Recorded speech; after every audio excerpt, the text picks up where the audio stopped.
Le monde bouge, mon cher Axel de Tarlet. Quel est le patrimoine moyen des Français ?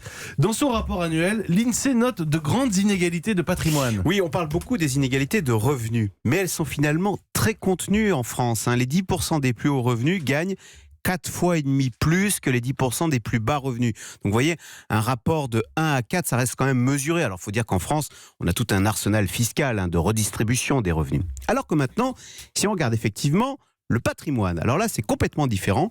Les 10% des plus riches ont un patrimoine de plus de 600 000 euros contre à peine 38 000 euros pour les 10% les plus pauvres.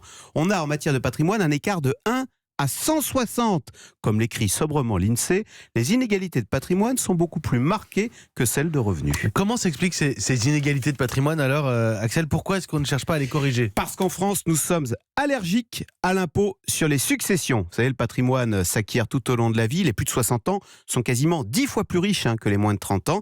Et donc, toute cette fortune amassée est ensuite transmise quasiment sans aucune taxe aux enfants.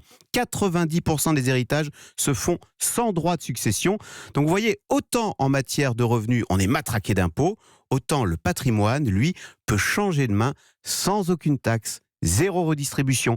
Alors Emmanuel Macron, vous vous souvenez, avait bien tenté à un moment de lancer le débat, mais dans une France déjà championne du monde des impôts et taxes, les Français ne veulent pas entendre parler d'impôts supplémentaires. Celui-là en particulier. Oui, parce que si vous regardez la composition de ce patrimoine, c'est essentiellement de l'immobilier à plus de 60%. C'est votre maison, donc c'est un actif très personnel, très privé. Et donc, à l'aube de sa mort, on préfère voir hériter ses enfants plutôt que le fisc. Alors tant pis si ça génère de fortes inégalités, mais en matière de patrimoine, vous l'avez compris, le ras-le-bol fiscal l'a emporté sur la passion française pour l'égalité.